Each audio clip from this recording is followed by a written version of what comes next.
Alexander Blackwood stepped out of his black Rolls-Royce and looked up at the tall hotel building. The lights from inside made everything look golden and warm. Tonight was the charity gala for children's education, and Alexander had to be there. Not because he cared much about children or education, but because all the important people in the city would be there too. He was 32 years old and owned one of the biggest tech companies in the country.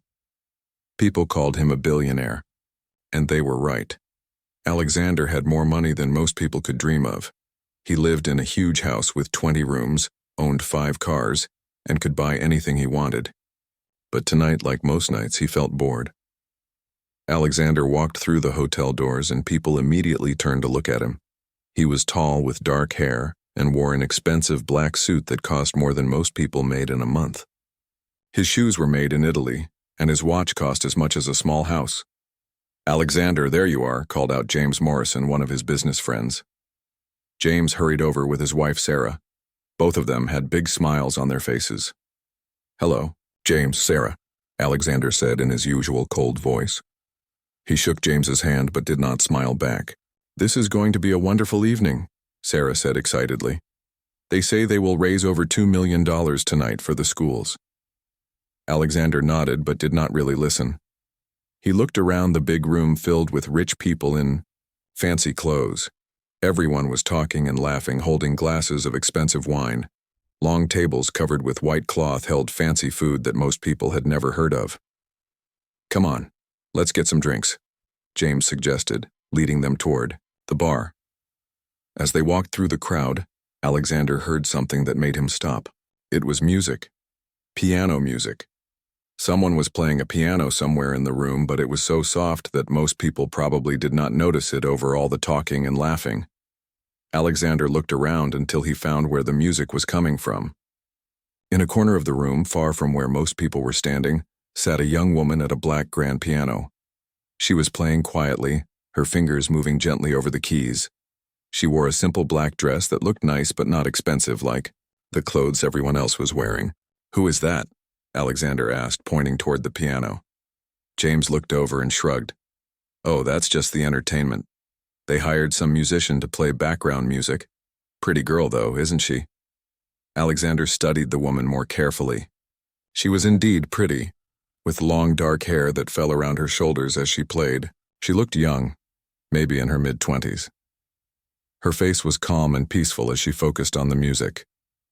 But what struck Alexander most was that she seemed completely unaware of everyone around her. She was lost in her own world of music.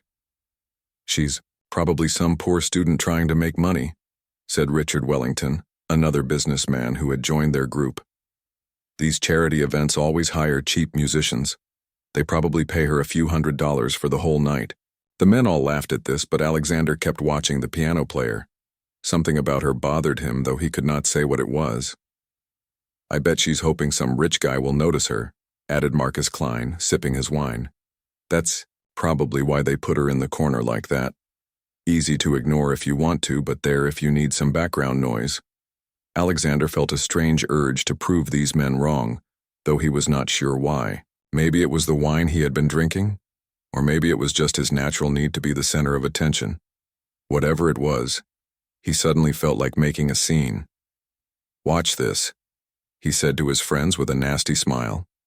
Alexander walked across the room toward the piano, his expensive shoes clicking on the marble floor. Some people turned to watch him, wondering what the famous billionaire was going to do. Alexander loved it when people watched him. It made him feel powerful and important. The young woman was still playing, completely focused on her music. She had not noticed Alexander approaching. Her fingers moved smoothly over the piano keys, creating a soft melody that was actually quite beautiful. But Alexander was not thinking about the beauty of the music. He was thinking about how he could embarrass this girl in front of everyone. When he reached the piano, Alexander stood there for a moment, watching her play. Up close, he could see that she was even prettier than he had thought. Her skin was smooth and perfect, and her hands were graceful as they moved across the piano.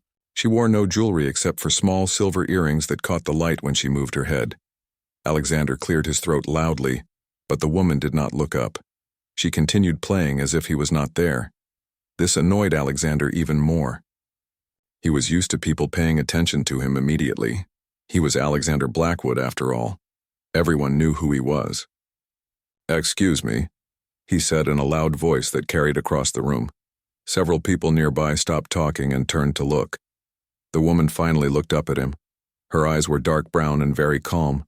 She did not seem nervous or excited to see him, which was unusual. Most people got nervous around Alexander because of his money and power. "Yes?" she said quietly, her hands still resting on the piano keys. Alexander smiled his most arrogant smile. He could see that more people were watching now, which was exactly what he wanted. James, Sarah, Richard, and Marcus had moved closer to see what would happen. "I've been listening to your playing," Alexander said loudly, making sure everyone could hear him. "It's, adequate, I suppose, for background music." The woman's expression did not change. She just looked at him calmly, waiting for him to continue. Alexander felt pleased with himself. He was about to give everyone a show they would remember. "You know what?" he said, raising his voice even more. "I'll make you a deal. A challenge, if you will." By now, at least 30 people had stopped their conversations to listen. Alexander could feel their attention on him, and it made him feel alive and powerful. "I'll marry you if you play something that actually impresses me," Alexander shouted, spreading his arms wide like he was making some grand announcement. The room fell silent. People stared at Alexander in shock. Even his friends looked uncomfortable. Sarah Morrison covered her mouth with her hand, clearly embarrassed by what Alexander had just said. The young woman at the piano looked at Alexander for a long moment. Her face showed no anger, no embarrassment, no fear, just that same calm expression she had worn while playing. Finally, she spoke in a voice so quiet that people had to lean forward to hear her. "I see," she said simply. Then she did something that surprised everyone, especially Alexander. Instead of getting upset or running away like he expected, she simply nodded once and looked back down at the piano keys. "Very well," she said softly, and began to play again. But this time, something was different. The music that came from the piano was not the soft background melody she had been playing before. This was something else entirely, something that made everyone in the room stop talking and start listening. Alexander stood there, suddenly feeling less confident than he had a moment before. He had expected the woman to be embarrassed or angry. He had expected her to make a scene that would entertain everyone. Instead, she had simply accepted his rude challenge with grace and dignity. As the music filled the room, Alexander began to realize that maybe he had made a mistake. Maybe this woman was not just some poor student playing for a few dollars. Maybe she was something more than he had thought, but it was too late to take back his words now. Everyone had heard what he said. All he could do was stand there and listen to what she would play, hoping that somehow this would all turn out the way he had planned. The woman's fingers moved across the keys with perfect control, and the music that filled the grand ballroom was unlike anything Alexander had ever heard before. The music that came from the piano was like nothing Alexander had ever heard before. It started soft and gentle, like water flowing over stones. But then it began to grow stronger and more complex. The young woman's fingers moved faster across the keys, creating sounds that seemed to dance in the air. Alexander stood frozen next to the piano, watching her hands move. He had expected her to play some simple song that would prove his point about her being just an ordinary musician. Instead, she was playing something so beautiful and difficult that it made his chest feel tight. The people in the ballroom had all stopped talking. Conversations died in the middle of sentences. Wine glasses were held halfway to lips but never moved. Everyone was listening to the music, and many people were moving closer to the piano to hear better. Alexander looked around the room and saw something that made him uncomfortable. People were not looking at him anymore. They were all watching the woman at the piano. Their faces showed wonder and amazement. Some people had tears in their eyes. Mrs. Henderson, an old woman who had attended every charity event in the city for the past 20 years, was standing near the front with her hand over her heart. Alexander had never seen her look so moved by anything. Next to her, The mayor and his wife were holding hands, both of them completely focused on the music. The piece the woman was playing seemed to tell a story without words. It started with sadness, like someone crying alone in the dark. Then it grew into something angry and powerful, like a storm hitting the ocean. But slowly, it changed again, becoming hopeful and bright, like the sun coming out after rain. Alexander had been to many concerts and shows because it was expected of him as a wealthy man, but he had never paid much attention to the music. He usually spent the time thinking about business deals or checking his phone. Music was just noise to him, something that existed in the background while more important things happened. But this was different. This music seemed to reach inside him and touch something he did not know existed. It made him think of things he had forgotten, like how he used to feel when he was a child and believed that anything was possible. It made him remember emotions he had pushed away years ago.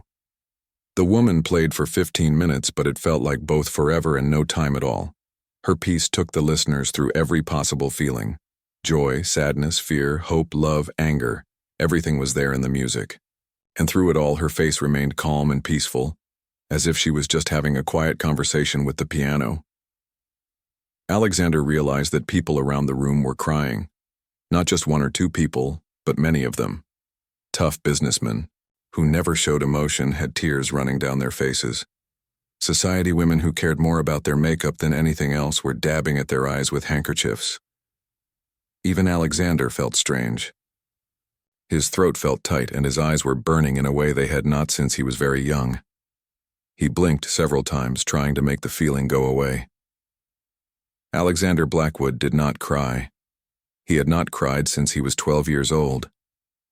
As the music reached its final section, the woman's playing became so intense that Alexander thought the piano might break from the power of it. Her whole body was involved now, swaying slightly as her hands flew across the keys. The music built to a crescendo that filled every corner of the huge ballroom, making the crystal chandeliers shake slightly. Then, suddenly, it was over. The woman played the last few notes very softly, like a whisper, and then her hands stopped moving. The silence that followed was so complete that Alexander could hear his own heartbeat. For a moment, nobody moved. Nobody spoke. Nobody even breathed, it seemed. Everyone was still lost in the world the music had created. Then someone started clapping. Alexander turned to see who it was and saw that it was the mayor. His clapping was slow and respectful at first, but then other people joined in. Soon the entire ballroom was filled with applause that was louder and longer than anything Alexander had heard at any event. People were not just clapping politely like they usually did at these fancy parties. They were clapping like they meant it, like they had just experienced something that changed them. Some people were calling out bravo and amazing.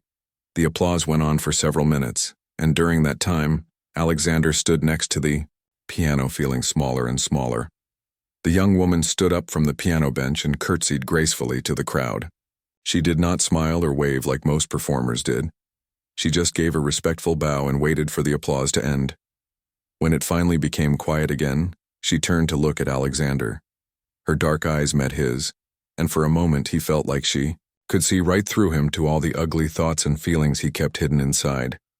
"I hope that was impressive enough, Mr. Blackwood," she said in her quiet voice. Alexander opened his mouth to say something, but no words came out.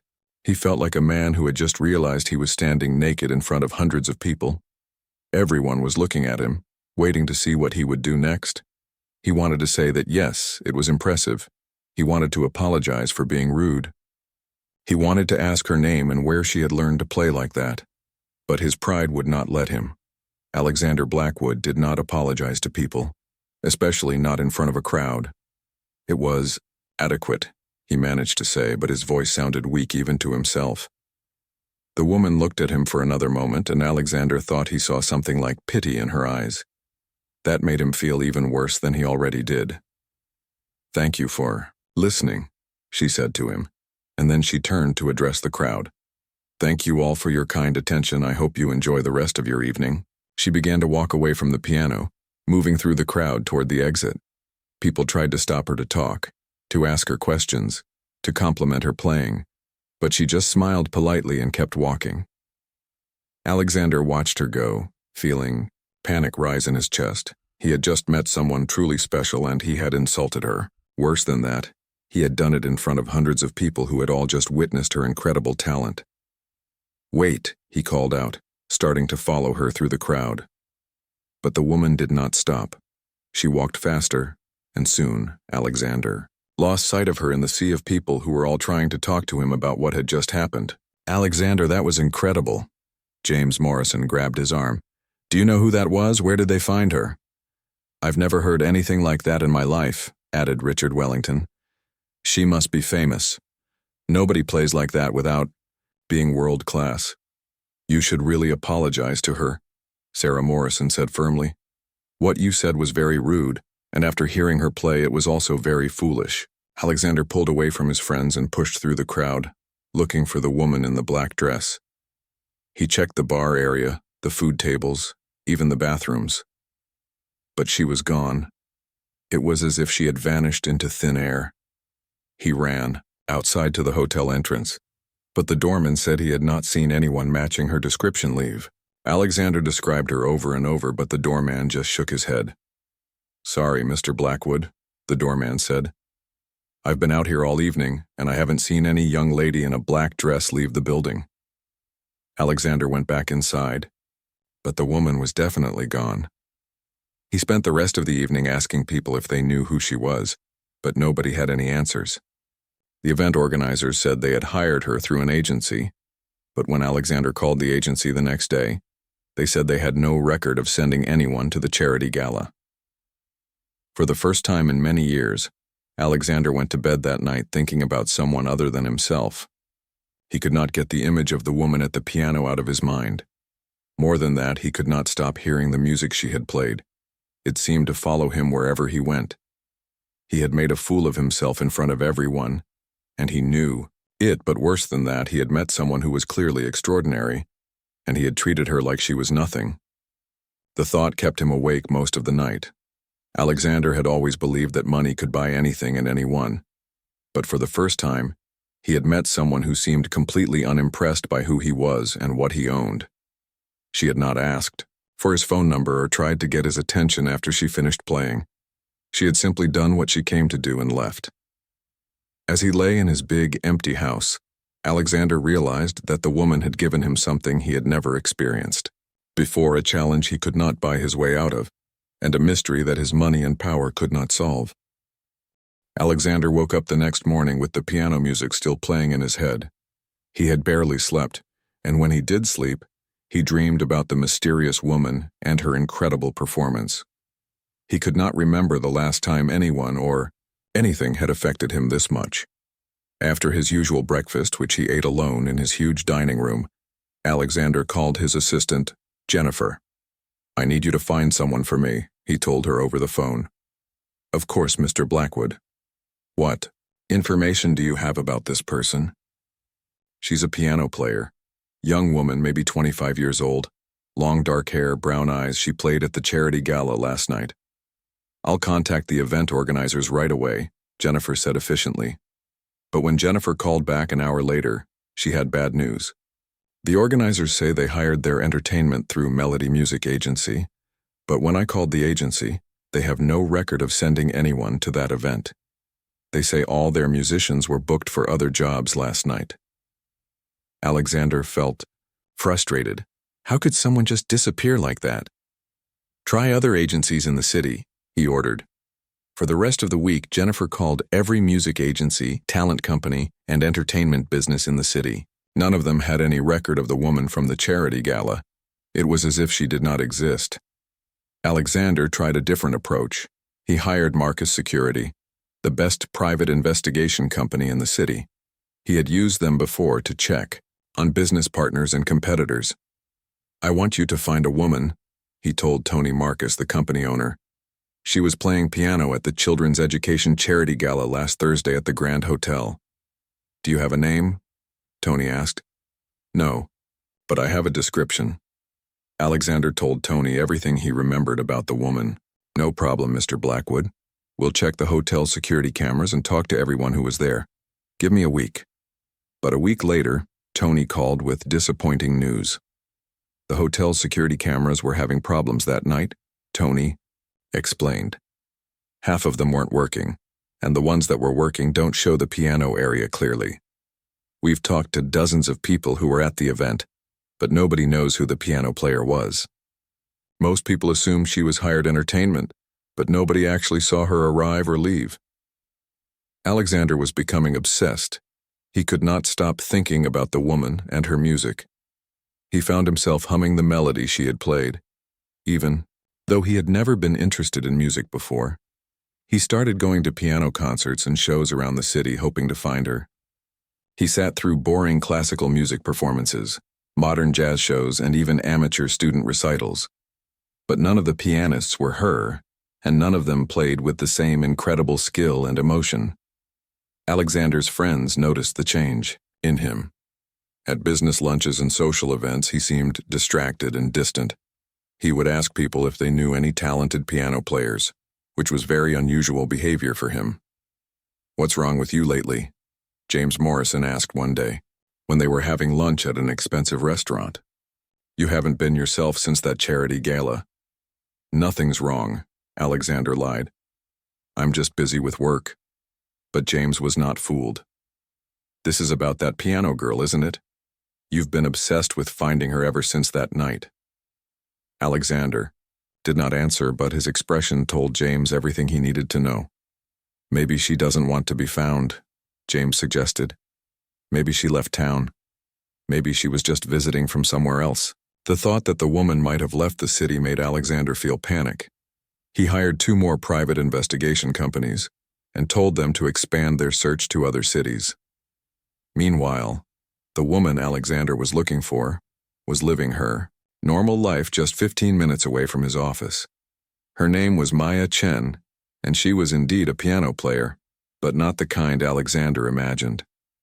Maya woke up every morning in her small but comfortable apartment and practiced piano for 3 hours before breakfast. She had been doing this routine for 15 years, ever since she was 12 years old.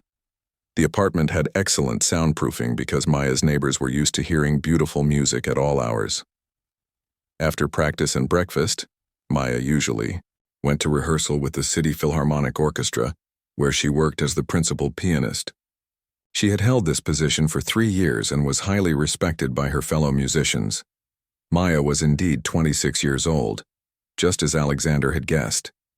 But what he did not know was that she was one of the most talented classical pianists in the world.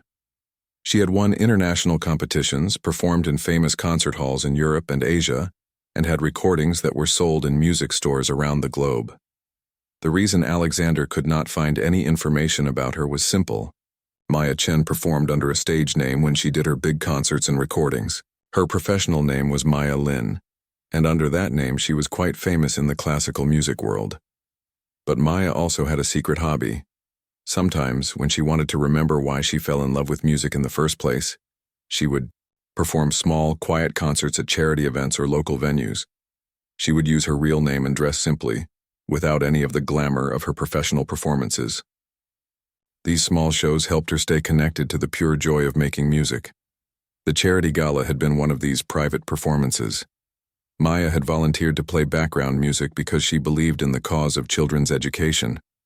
She had planned to play simple, gentle music that would not distract from the conversations and socializing. But when the rude man in the expensive suit had challenged her so publicly, Maya had decided to give him more than he bargained for. The Asa piece she played was one of the most difficult piano compositions ever written. It was a piece that only the most skilled pianists in the world could perform properly. Maya had not been angry when Alexander insulted her. She had dealt with arrogant people before, especially wealthy people who thought they could buy respect and talent. What had surprised her was how the audience reacted to her music. She had seen grown men cry, which reminded her why she loved performing.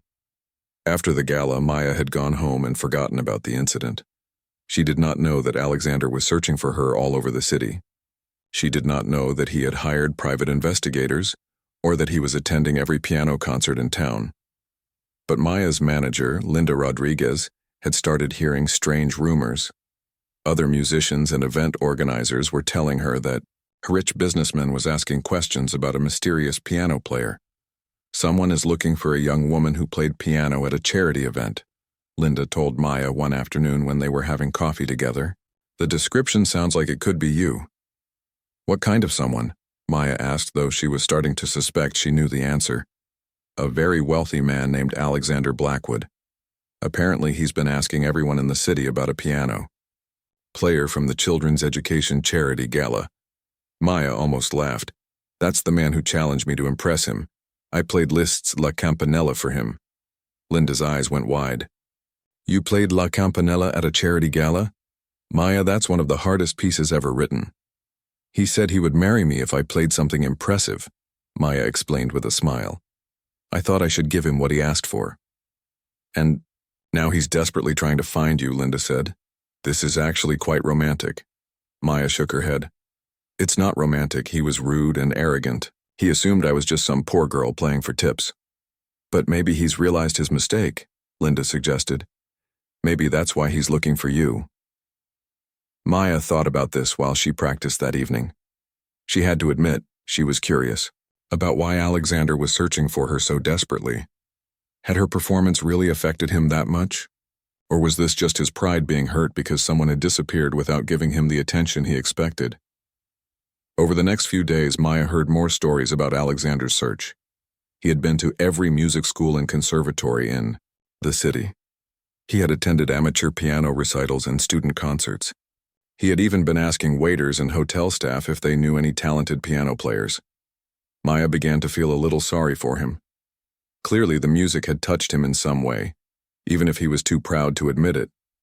She remembered the look on his face while she was playing, surprise, wonder, and something that might have been genuine emotion. But Maya also remembered how he had treated her before she played, the way he had spoken to her as if she was nothing, the way he had made his cruel challenge in front of everyone, expecting to embarrass her. Maybe I should let him find me, Maya said to Linda one day. Maybe I should teach him a lesson about judging people. Or maybe, Linda said with a knowing smile, you're more curious about him than you want to admit. Maya did not answer, but she knew Linda was right. Despite herself, she was becoming interested in the man who had insulted her so carelessly and was now searching for her so desperately. She wanted to know what he was really like when he was not trying to impress people or show off his wealth. So Maya made a decision. She would not reveal herself to Alexander directly. Instead, she would watch and wait. She would let him continue his search while she learned more about who he really was. And when the time was right, she would decide whether Alexander Blackwood deserved a second chance. 3 weeks after the charity gala, Alexander was losing hope. He had spent thousands of dollars on private investigators, visited dozens of music venues, and asked hundreds of people about the mysterious piano player. Nobody had any useful information. His friends were getting tired of hearing about his search. His business partners thought he was having some kind of breakdown. Even his assistant Jennifer was starting to avoid his calls about finding the piano woman. Maybe you should just forget about her, his friend Marcus Klein suggested during lunch at their usual expensive restaurant. There are plenty of other women in the city, beautiful women who would love to date someone like you. Alexander stabbed at his food angrily. You don't understand. She was different. Different how? Because she could play piano? You can hire piano players anytime you want. It wasn't just that she could play, Alexander said, though he could not fully explain what he meant. It was the way she played, the way she made everyone feel, the way she looked at me. Marcus shook his head. You're acting crazy over some girl you talked to for 5 minutes. But Alexander could not stop thinking about her. The memory of her music followed him everywhere. Sometimes he would be in a business meeting, and suddenly he would remember the sound of the piano and lose track of what people were saying. That Thursday evening, Alexander was supposed to attend a symphony concert with some business clients from Japan. He did not want to go. Classical music reminded him too much of the woman he could not find. But the Japanese clients had specifically requested this concert, and the business deal was too important to risk. Alexander arrived at the symphony hall wearing his best black suit. The building was old and elegant with tall columns and marble floors. Rich people in expensive clothes walked through the lobby, talking quietly and sipping wine during intermission. His clients, Mr. Tanaka and Mr. Sato, were already waiting for him in the lobby. They were both older men who loved classical music and had attended concerts all over the world. "Ah, Mr. Blackwood," Mr. Tanaka said with a bow. "We are so excited for tonight's performance. The piano soloist is supposed to be extraordinary." Alexander forced a smile. "I'm sure it will be wonderful." They found their seats in the expensive section near the front of the concert hall. The seats were red velvet and very comfortable. All around them, people were reading their programs and talking quietly about the music they were about to hear. Alexander looked at his program without really reading it. The first piece was something by Mozart, and the second piece was a piano concerto by someone called Rachmaninoff. Alexander did not care about either composer. He was only here because he had to be. The lights dimmed, and the orchestra members took their places on stage. They wore all black and looked very serious and professional. The conductor, an older man with gray hair, walked onto the stage and everyone clapped politely. The first piece began, and Alexander tried to pay attention. The music was pleasant enough, but his mind kept wandering to business problems and the mysterious woman from the charity gala. He checked his watch several times, wondering how long the concert would last. After the first piece ended, there was a short break while the stage crew brought out a large black piano for the concerto. Alexander watched them work, remembering how the woman at the charity gala had played the piano with such incredible skill. "The piano soloist tonight is very famous," Mr. Tanaka whispered to Alexander. "She has won many international competitions and has played with the best orchestras in the world." "That's nice," Alexander said, not really listening. The conductor returned to the stage, and everyone became quiet again.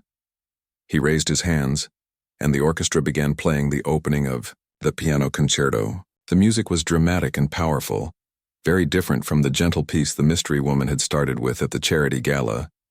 Then the conductor nodded toward the side of the stage, and the piano soloist walked out to take her place at the piano. Alexander's heart stopped. It was her, the woman from the charity gala, the woman he had been searching for desperately for 3 weeks. She was wearing an elegant black evening gown that sparkled under the stage lights, and her hair was styled perfectly. She looked sophisticated and professional, completely different from the simple appearance she had at the charity event. But there was no mistake. It was definitely her. The same dark hair, the same graceful way of moving, the same calm expression on her face. Alexander gripped the arms of his seat so hard that his knuckles turned white. He felt like he might faint, or throw up, or both. After weeks of searching, she was right here, less than 50 feet away from him. The woman, whose real name he still did not know, sat down at the piano and adjusted the bench slightly. She looked out at the audience for a moment, and her eyes seemed to pass right over Alexander without recognizing him.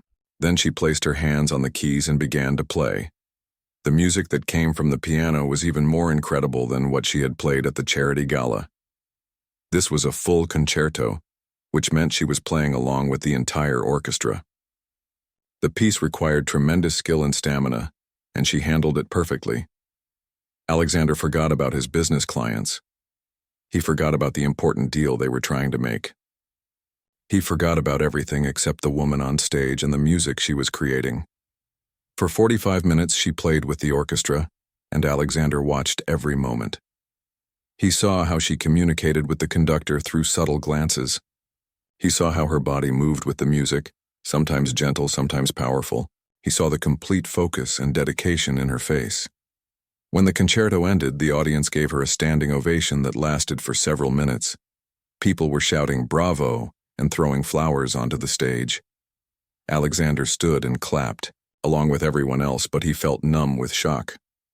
"Magnificent," Mr. Tanaka said excitedly. "She is truly one of the great pianists of our time." "Who is she?" Alexander managed to ask. Mr. Sato checked his program. "Her name is Maya Lin. She is very famous in the classical music world. We have seen her perform in Tokyo and London. She is extraordinary. Maya Lin." Finally, Alexander had a name. But as he watched her take her bows on stage, he realized something that made him feel sick. She was not just some talented musician trying to make money at charity events. She was a world-famous concert pianist.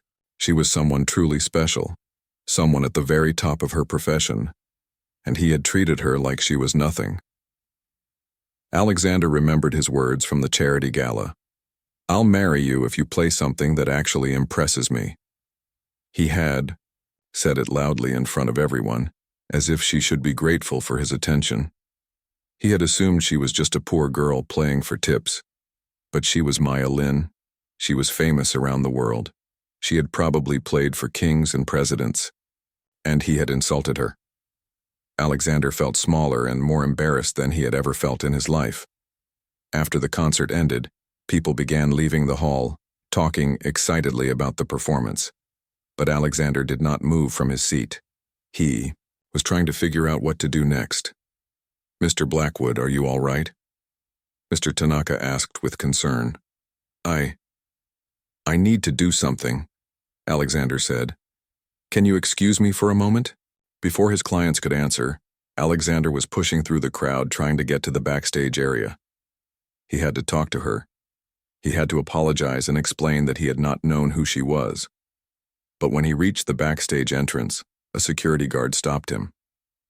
"I'm sorry, sir, but you can't go back there without permission." "I need to speak with Maya Lin," Alexander said urgently. "It's very important." "Are you family or management?"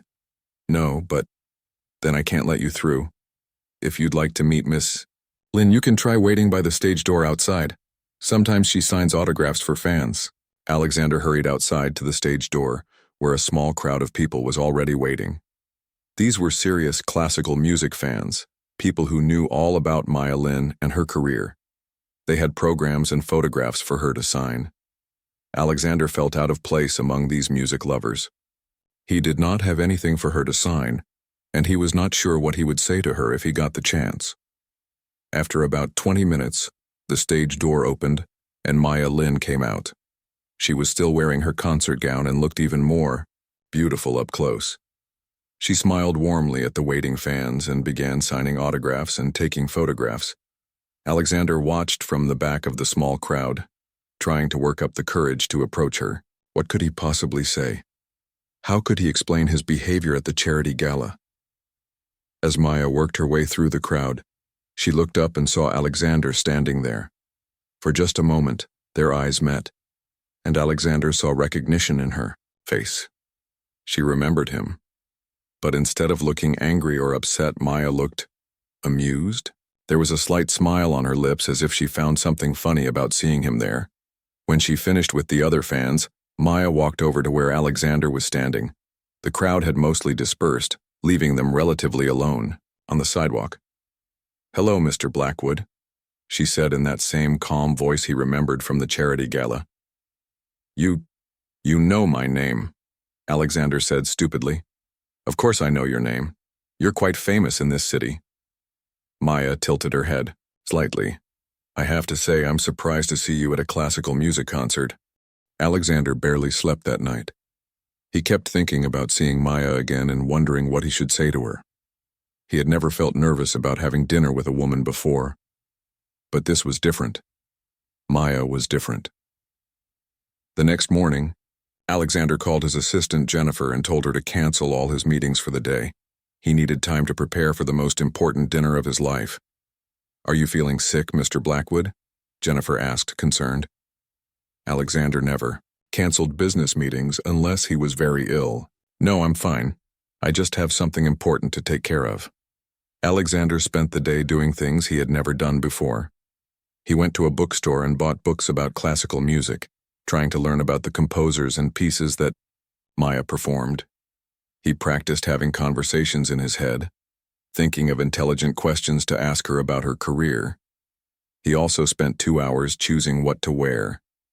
Usually Alexander just wore expensive suits and never thought much about it, but tonight, he wanted to look good without looking like he was trying too hard to show off his wealth. At 7 o'clock, Alexander arrived at the small Italian restaurant Maya had chosen.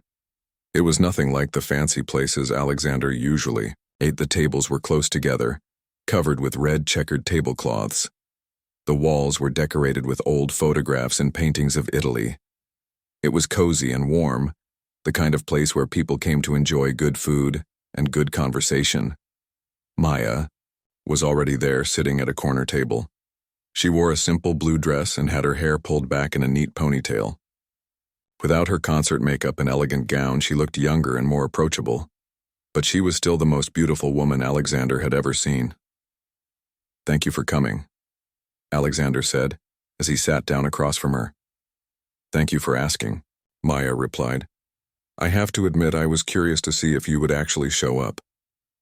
A waiter brought them menus and asked about drinks. Alexander started to order an expensive bottle of wine, but Maya stopped him.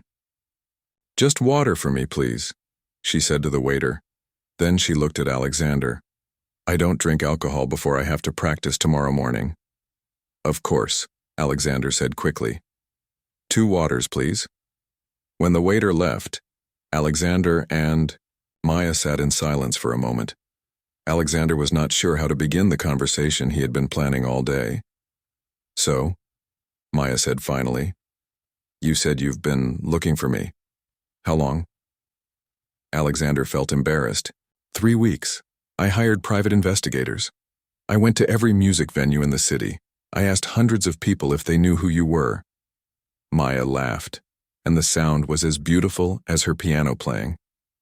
"You hired private investigators to find me?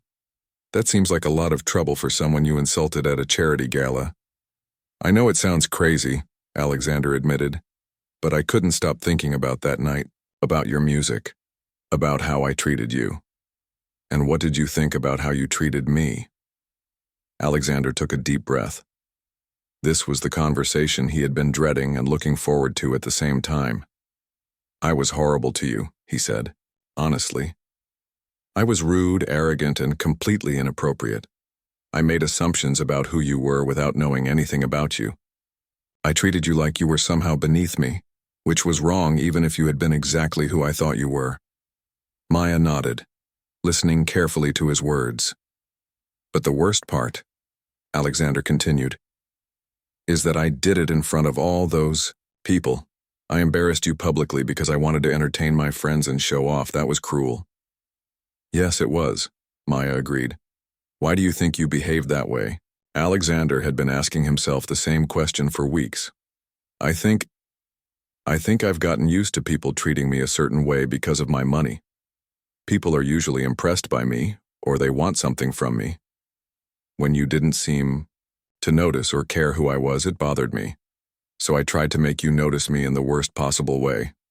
And now I realize that you were the most impressive person in that room, and I was too stupid and arrogant to see it." Maya was quiet for a moment, stirring her water with her straw. "Can I tell you a secret?" she finally said. "Of course. I knew exactly who you were that night." Alexander stared at her in surprise. "You did?" "Of course. Alexander Blackwood, owner of Blackwood Technologies, one of the richest men in the city. I had seen your picture in magazines and newspapers many times. But you acted like you didn't know me." Maya smiled. "I was there to play piano and support a good cause. I wasn't there to impress wealthy businessmen or get my picture taken with celebrities. When you challenged me so rudely, I decided to show you that there are more important things in the world than money and fame." Alexander felt even more embarrassed. "So you knew I was making a fool of myself?" "I knew you were being unkind to someone you thought couldn't fight back. That told me something about your character that all the money in the world couldn't change." The waiter came to take their food orders, giving Alexander a moment to process what Maya had just told him. She had known who he was all along, which somehow made his behavior even worse. After they ordered, Maya leaned forward slightly. "Can I ask you something now?" "Anything. Why was it so important to you to find me? You could have just forgotten about the whole thing and moved on with your life." Alexander had been dreading this question because he was not sure he could explain his feelings in a way that made sense. "Your music did something to me," he said slowly. "I've never experienced anything like it. I've been to concerts and shows before, but I never really listened to the music. It was just background noise while I thought about business or checked my phone. Maya nodded, encouraging him to continue. But when you played that night, it was like the music reached inside me and woke up something that had been sleeping for years. I felt things I hadn't felt since I was a child. Joy, wonder, sadness, hope, all at the same time. It was beautiful and terrifying. Music can do that, Maya said softly. That's why I love it so much. But it wasn't just the music, Alexander continued. It was the way you handled my rudeness with such grace and dignity. You could have gotten angry or walked away, but instead you gave everyone in that room a gift they'll never forget. You turned my ugly challenge into something beautiful. Maya's expression softened. Thank you for saying that. I kept thinking about how you looked at me afterward. There was no anger in your eyes, no hatred, just pity maybe, like you felt sorry for me. And you were right to feel that way, because I realized that night that despite all my money and success, I'm actually a very small person. You're not a small person, Alexander, Maya said gently. You're a person who made a mistake. There's a difference. Alexander felt something tight in his chest loosen slightly. Do you really believe that? I wouldn't be here if I didn't. Their food arrived and they began to eat. Alexander found that he was more relaxed now than he had been at the beginning of the meal. Maya was easy to talk to, and she seemed genuinely interested in what he had to say. Can I ask you about your music? Alexander said. How did you become so talented? Maya's face lit up. I started playing when I was 5 years old. My parents were both musicians, not famous ones, just teachers. At a local music school, they wanted me to learn piano, but they never pushed me too hard. When did you know you were good at it? I think I always knew music was special to me, but I didn't realize I had any unusual talent until I was about 12. That's when I started winning competitions, and my teachers began talking about professional training. Maya told Alexander about her years of study, the sacrifices her family had made to support her career, and the hard work it took to become a world-class pianist. She talked about the joy of performing and the pressure of always having to be perfect. It sounds lonely sometimes, Alexander observed. It can be, Maya admitted. Most people see the glamorous side, the beautiful concert halls, the elegant dresses, the applause, but they don't see the hours of daily practice, the constant travel, or the pressure to always be on. Sometimes I miss just playing for the love of it. Is that why you played at the charity gala? To remember what you love about music? Maya looked surprised. That's very perceptive. Yes, exactly. I volunteer at small events sometimes, just to play without all the expectations and formality. It helps me stay connected to why I started playing in the first place. Alexander felt proud that he had understood something important about Maya. I'm sorry I ruined that for you. You didn't ruin it, Maya said. In fact, you reminded me of something important. What's that? That music has the power to change people, even arrogant billionaires. Alexander laughed, and Maya laughed with him. For the first time all evening, Alexander felt like they were just two people getting to know each other, rather than a man apologizing for his bad behavior. They talked for 2 more hours about music, books, travel, and life. Alexander found himself sharing things with Maya that he had never told anyone else. She was intelligent, funny, and surprisingly easy to talk to, despite her fame and talent. When the evening finally ended, Alexander walked Maya to her car. Thank you, he said, for giving me a second chance, for helping me understand what I did wrong, for being so kind when you had every right to refuse to see me. Everyone deserves a chance to grow and change. After their dinner, Alexander found himself thinking about Maya constantly, but this time it was different from his desperate search to find her. Now he was thinking about the things she had said, the way she had laughed at his jokes, and how natural it had felt to talk with her. 3 days later, he called her. Hello, Maya. This is Alexander. Hello, Alexander. How are you? I'm well, thank you. I was wondering, would you like to have coffee sometime? Nothing fancy, just coffee and conversation. There was a pause, and Alexander held his breath. I'd like that. Maya said finally. But I choose the place again. Of course. Maya chose a small coffee shop near the music conservatory where she sometimes taught master classes. It was the kind of place Alexander had never been before, filled with students with books and laptops, local artists displaying their paintings on the walls, and the comfortable smell of coffee and fresh pastries. When Alexander arrived, Maya was already there, sitting at a small table by the window. She was reading a book about music theory and looked completely at home in the cozy atmosphere. "This is nice," Alexander said as he sat down. "I've never been to a place like this before." "Where do you usually get coffee?" "I have an espresso machine in my office, or my assistant brings me coffee from expensive places downtown." Maya shook her head with a smile. "You're missing out. The best coffee comes from little places like this, where they actually care about what they're making." Alexander ordered a simple coffee instead of his usual complicated drink with expensive additions. To his surprise, it tasted better than anything his assistant had ever brought him. "So," Maya said, "tell me about your work. What does a tech billionaire actually do all day?" Alexander started to give her his usual speech about market strategies and innovative solutions, but then he stopped.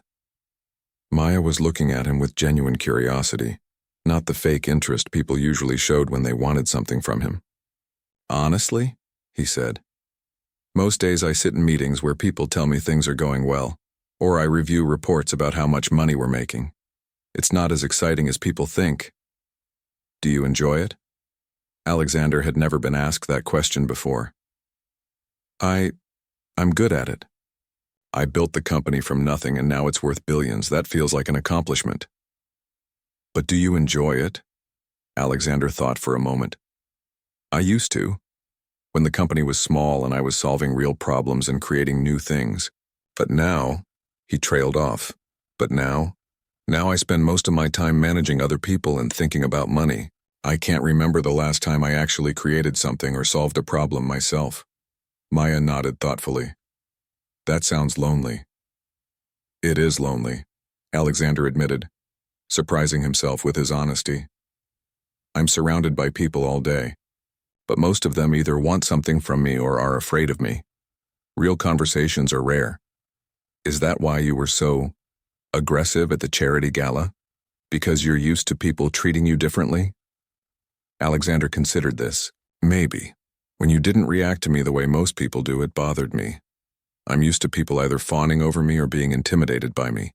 You just ignored me and kept playing your music." "I wasn't ignoring you," Maya said. "I was doing my job. I was there to provide background music, not to socialize with the guests. But you knew who I was." "Of course, but knowing who someone is doesn't mean I have to drop everything to pay attention to them." This was a new concept for Alexander. For years, people had dropped everything to pay attention to him whenever he entered a room. "Can I ask you something?" Alexander said. "Sure. Why did you agree to have dinner with me? And coffee today?" "I was horrible to you." Maya stirred her coffee thoughtfully. "Because I could see that you were genuinely sorry, and because—" She paused. "Because what?" "Because I've met a lot of wealthy, powerful people in my career. Most of them are exactly what they seem to be. Shallow, self-centered, interested only in their own image. But sometimes, rarely, you meet someone who has the potential to be more than that. And you think I have that potential? I think you showed it when you spent 3 weeks searching for me just to apologize. That's not what a truly selfish person would do." Alexander felt something warm spread through his chest. "Thank you for giving me a chance." They talked for 2 hours that day. Alexander found himself asking Maya about her music, her travels, her thoughts on books and art. He realized that he had not had a conversation this interesting in years. "I have a concert this weekend," Maya said as they were getting ready to leave. "It's a smaller venue, more intimate than the symphony hall. Would you like to come?" "I would love to," Alexander said immediately. The concert was at a beautiful old theater that seated about 300 people. Alexander arrived early and was surprised to see that his ticket was not in the expensive front section where he usually sat at events. Instead, Maya had gotten him a seat in the middle of the theater, where he was surrounded by regular people who had come simply because they loved music. When Maya took the stage, she looked directly at Alexander and smiled. Then she began to play, and once again Alexander was lost in the beauty of her music. But this time he was not surprised by his reaction. He let himself feel the emotions the music brought up, and he found that it was one of the most moving experiences of his life. After the concert, Alexander waited for Maya by the stage door again. But this time he was not nervous or desperate. He was simply happy to see her. "That was incredible," he told her when she came out. "Thank you. I'm glad you enjoyed it. Would you like to get some dinner? I know a place." "Actually," Maya said, "why don't you come to my apartment? I'll cook something simple. I think it's time you saw how normal people live." Alexander was surprised by the invitation, but he accepted eagerly. Maya's apartment was small, but beautiful. It was filled with books, sheet music, and interesting artwork. The centerpiece of the living room was a baby grand piano that clearly got a lot of use. Everything was simple but carefully chosen, creating an atmosphere of warmth and creativity that Alexander had never experienced. "This is wonderful," Alexander said, looking around. "It feels like a real home." "What does your home feel like?" Maya asked as she started preparing dinner in her tiny kitchen. Alexander thought about his huge empty house with its formal rooms that he rarely used. "Like a museum. Beautiful, but cold. Why don't you change it?" I never thought about it. I hired a decorator to make it look impressive." Maya laughed. "Impressive to who? Do you ever have friends over for dinner?" Alexander realized that he had not had a friend over to his house in years. He mostly saw people at restaurants or business events. "I don't think I have friends," he said slowly. "I have business associates and people who want things from me, but actual friends? No." Maya stopped stirring the pasta sauce and looked at him with concern. "That sounds very lonely." "It is. But I didn't realize how lonely until I met you." They ate dinner at Maya's small table, talking about everything and nothing. Alexander told her about his childhood, his parents who had died when he was young, and how building his company had become his way of proving he was worth something. Maya told him about her family, her struggles as a young musician, and her love for teaching children how to play piano. "I volunteer at a community center on Saturday mornings," she said. "I teach kids whose families can't afford private lessons. It's one of my favorite things to do." "That's beautiful," Alexander said. "I can't remember the last time I did something just because I wanted to help people." It's never too late to start. After dinner, Maya played piano for Alexander in her living room. It was different from her concerts, more personal and intimate. She played pieces she loved, pieces that made her happy, pieces that told stories, without words. Alexander sat on her couch and listened, feeling more peaceful than he had in years. This was what happiness felt like, he realized. Not the satisfaction of closing a big business deal or buying something expensive, but this quiet contentment of being with someone who understood him. "Maya," he said when she finished playing. "Yes?" "I think I'm falling in love with you." Maya was quiet for a long moment. Then she said, "I think I might be falling in love with you too, but not with the billionaire Alexander Blackwood." "What do you mean?" "I mean I'm falling in love with the man who apologized sincerely when he realized he was wrong. The man who spent 3 weeks searching for someone just to say he was sorry. The man who asks thoughtful questions and listens to the answers. That's who I'm falling in love with." Alexander felt tears in his eyes, something that had not happened since he was a child. "I want to be that man all the time," he said. "Will you help me?"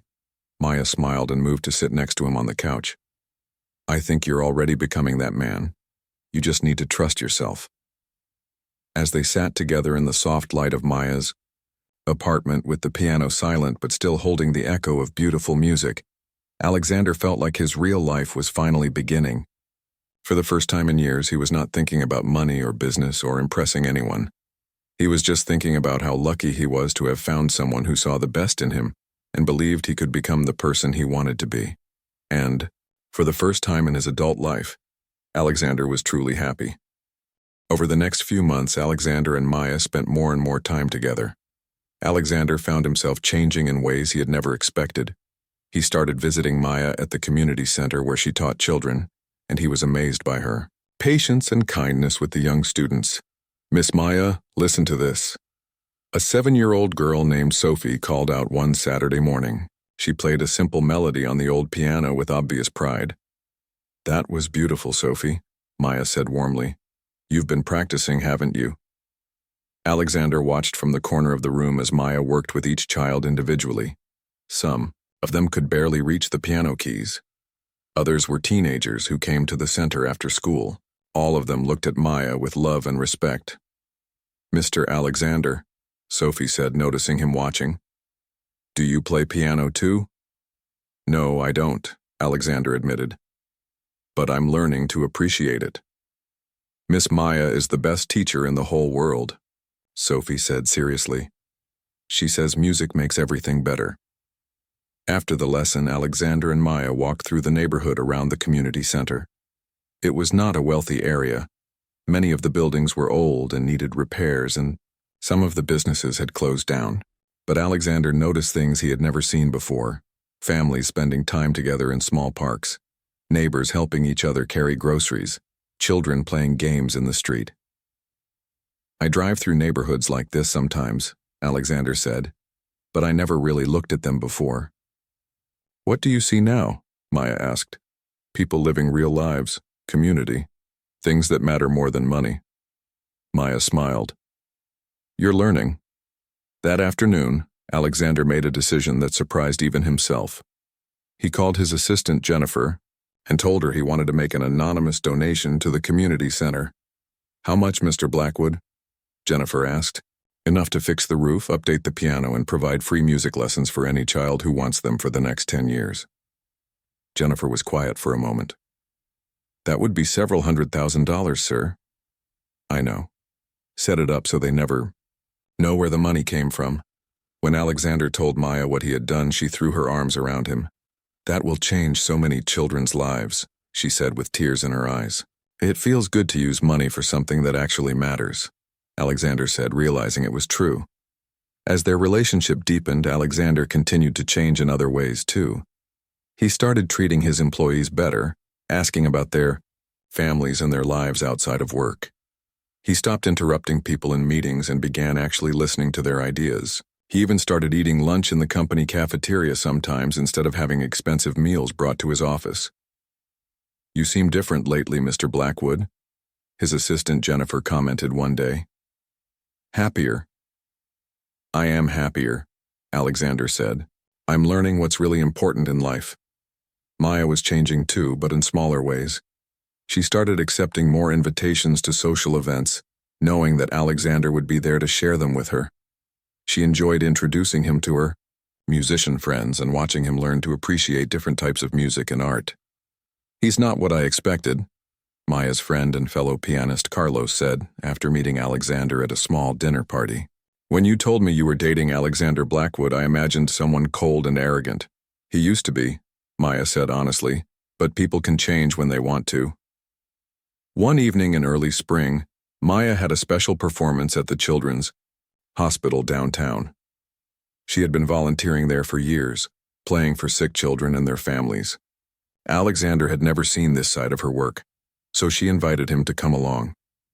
The hospital's music room was small and simple, with just an old upright piano and some chairs.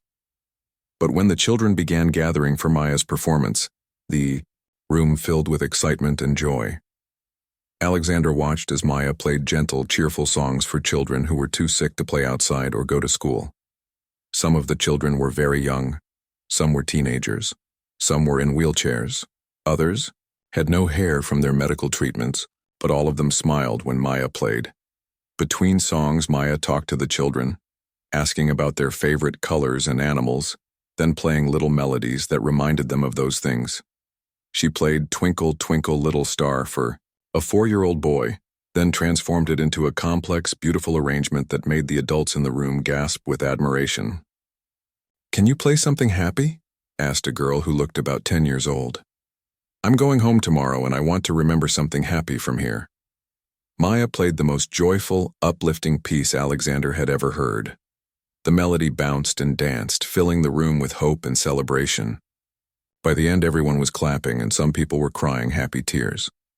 After the performance, Alexander helped Maya pack up her music while the children and their families said goodbye. "Thank you for bringing me," Alexander said as they walked through the hospital corridors. "What did you think?" Alexander was quiet for a moment, trying to find the right words. "I think I just saw the most beautiful thing I've ever witnessed in my life. The way you brought joy to those children, the way their faces lit up when you played. I've never seen anything more meaningful." Maya squeezed his hand. "That's why I do it. Money and fame are nice, but this is what music is really for. To heal people, to bring them hope, to remind them that beauty still exists even in dark times." That night, Alexander could not sleep. He kept thinking about the children at the hospital, about Maya's kindness and talent, and about how much his life had changed since he met her. He realized that he had fallen completely, deeply in love with her. Not just with her beauty or her talent, but with her compassionate heart and generous spirit. More than that, he realized that Maya had made him want to be a better person. Through her example, he had learned about kindness, generosity, and what it meant to use his gifts to help others. The next morning, Alexander called the best jewelry store in the city. "I need an engagement ring," he told the jeweler. "But not the biggest or most expensive one you have. I need one that's beautiful and perfect for someone who values meaning over money." The jeweler showed him several rings, but Alexander kept thinking about Maya's simple, elegant style. Finally, he found a ring with a single perfect diamond, set in a classic platinum band. It was beautiful without being flashy, elegant without being ostentatious. "This one," he said immediately. "Excellent choice, sir. When do you need it?" "As soon as possible. I have something important to ask someone." 2 days later, Alexander had planned what he thought was the perfect proposal. He was going to take Maya to the most expensive restaurant in the city, order champagne, and propose in front of everyone.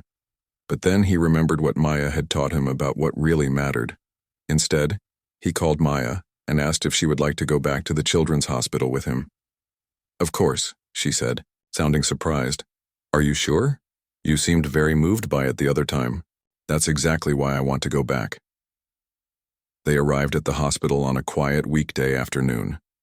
Maya had brought her portable keyboard so she could play for children who could not leave their rooms. Alexander carried her music bag and followed her through the halls as she brought music to sick children one room at a time. In one room, they met a boy named David who was 8 years old and had been in the hospital for 2 months. His parents sat by his bed looking tired and worried. "Can you play something hopeful?" David asked Maya. "My mom cries a lot, and I think music might make her feel better." Maya played a gentle, beautiful song that seemed to wrap the whole room in comfort and peace. David's mother did cry, but they were tears of gratitude and relief. For a few minutes, the music made everything feel like it was going to be okay. After they finished visiting the children, Maya and Alexander walked out to the hospital's garden. It was a small, quiet space with flowers and benches where families could sit outside and get some fresh air.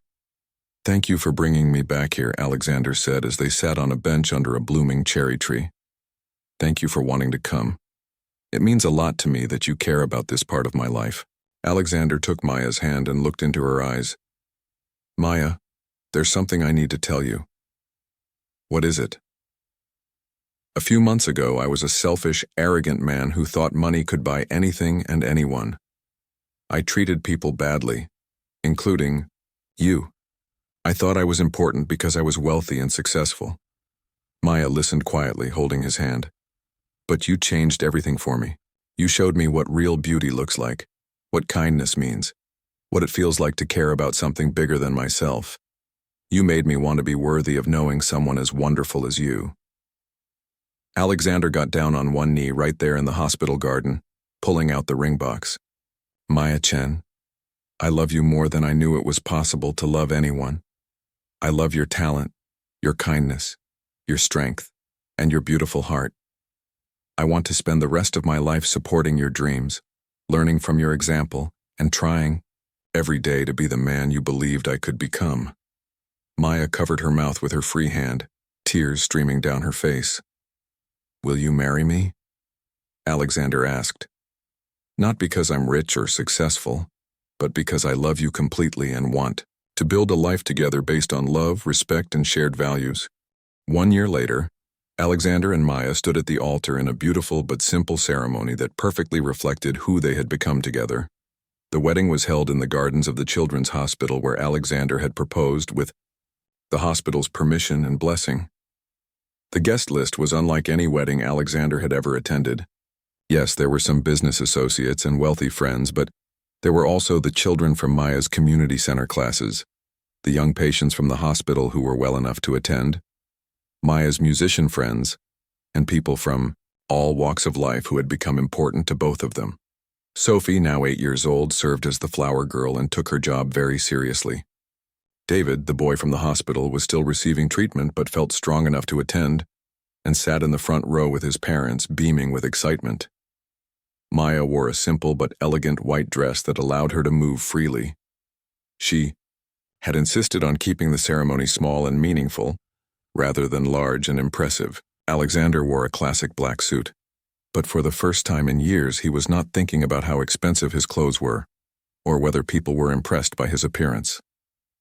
"Dearly beloved," the minister began, "we are gathered here today to celebrate the marriage of Alexander and Maya, two people who have found in each other not just love, but the inspiration to become their best selves." As they exchanged vows, Alexander spoke from his heart without notes or preparation. "Maya, when I met you, I thought I had everything I needed. I had money, success, and power. But I didn't have wisdom, kindness, or real joy. You taught me that the most important things in life cannot be bought. You showed me what it means to use my gifts to help others instead of just helping myself."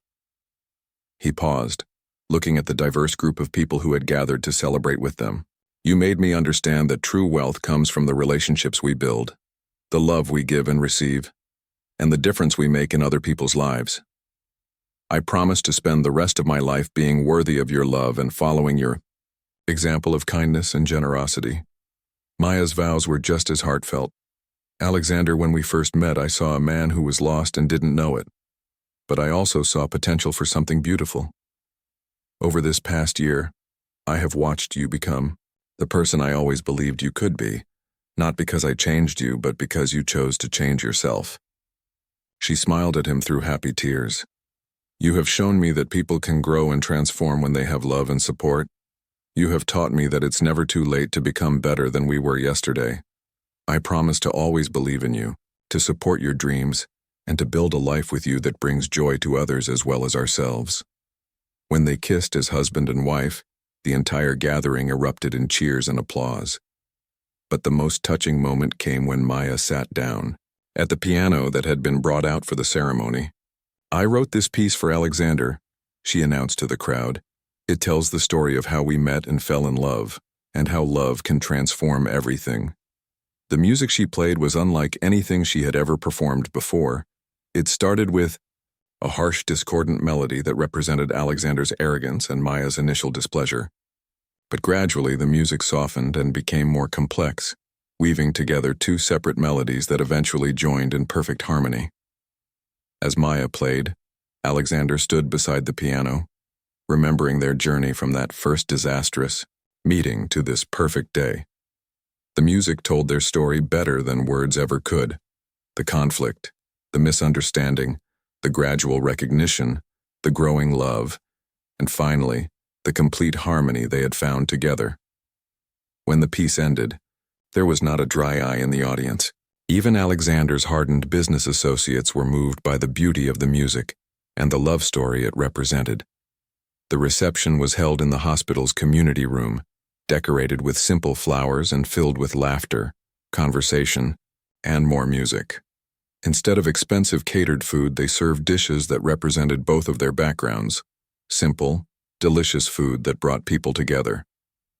Alexander spent the evening talking to guests he never would have met in his old life. He listened to stories from the children Maya taught, learned about the struggles and triumphs of the hospital families, and discovered that the most interesting conversations had nothing to do with business or money. "You look happy, my friend," said Carlos, Maya's pianist friend, as they watched Maya play with some of the children on a small keyboard. "I am happy," Alexander said. "Happier than I ever thought possible." "What changed?" Alexander thought about the question seriously. "I learned the difference between being successful and being fulfilled. I learned that the best things in life are the ones you give away, not the ones you keep for yourself." As the evening wound down, Alexander and Maya stood together watching their guests. Children were running around playing games, adults were having deep conversations, and musicians were sharing songs in small groups around the room. "This is what I always dreamed a wedding should feel like," Maya said. "Not just a party, but a celebration of community and love." "I never knew what I was missing," Alexander replied. "I spent so many years surrounded by people who only cared about what I could do for them. These people are here because they genuinely care about us, and because you've learned to genuinely care about them too." 6 months after the wedding, Alexander and Maya established the Harmony Foundation, dedicated to bringing music education to underserved communities. Alexander used his business skills to run the organization efficiently, while Maya designed the programs and oversaw the teaching. Their first project was completely renovating the community center where Maya had been volunteering, turning it into a state-of-the-art music education facility. But they made sure to keep the warm, welcoming atmosphere that had made it special in the first place. "Look at this place," Sophie said on the opening day of the new facility, running her hands over the keys of a beautiful new piano. "It's like a palace for music." Alexander watched Maya work with the children in the bright, cheerful classrooms they had built. He had never seen her happier than when she was teaching, sharing her love of music with young people who might never have had the opportunity otherwise. The foundation quickly grew beyond just the one community center. Within 2 years, they had opened music programs in schools throughout the city, provided instruments for children who couldn't afford them, and created scholarships for talented young musicians to receive advanced training. Alexander found that running the foundation was more satisfying than any business deal he had ever made. Instead of measuring success in dollars, he measured it in the number of children who learned to play instruments, the joy on their faces during recitals, and the confidence they gained through music. "We're changing lives," Maya said one evening, as they reviewed applications for their scholarship program. "You're changing lives," Alexander corrected. "I'm just providing the resources." "No," Maya said firmly. "We're doing this together. Your business experience, your ability to make things happen, your connections, all of that is just as important as my musical knowledge. This foundation works because we each bring different strengths to it." Alexander realized she was right. For the first time in his life, he was part of a true partnership where both people contributed equally and supported each other completely. 3 years after their wedding, Alexander and Maya bought a new house together. It was large enough for them to entertain the many friends they had made, but it felt warm and welcoming rather than imposing. The centerpiece of the living room was Maya's grand piano, where she practiced every morning and played for guests. In the evening, Alexander had learned to play piano himself, though he would never be as talented as Maya. But he enjoyed the daily practice, the gradual improvement, and the way music helped him start each day with a peaceful mind. "You're getting better," Maya said one morning as Alexander finished his practice session. "I have a good teacher," Alexander replied, pulling her close for a kiss. On weekend mornings, their house was often filled with the sounds of children's laughter and music as young students came for lessons with Maya. Alexander loved these mornings, helping serve snacks and listening to the children's progress. "Mr. Alexander," David asked one Saturday. He was now 12 and had been cancer-free for 2 years. "Do you ever miss being a regular businessman instead of running a music foundation?" Alexander considered the question carefully. "Sometimes, I miss the excitement of making big deals," he said honestly. "But I've never missed feeling empty inside at the end of the day. Now when I go to bed at night, I know that the work I did that day made someone's life better. That feels much more important than making money." "But you're still rich, right?" David asked with the directness of a child. Alexander laughed. Yes, David, we still have plenty of money, but now we use it for things that matter. As Alexander looked around his living room that Saturday morning, filled with children making music, Maya patiently correcting a young student's finger position, sunlight streaming through windows, the sound of laughter and piano music mixing together, he realized this was what happiness actually looked like.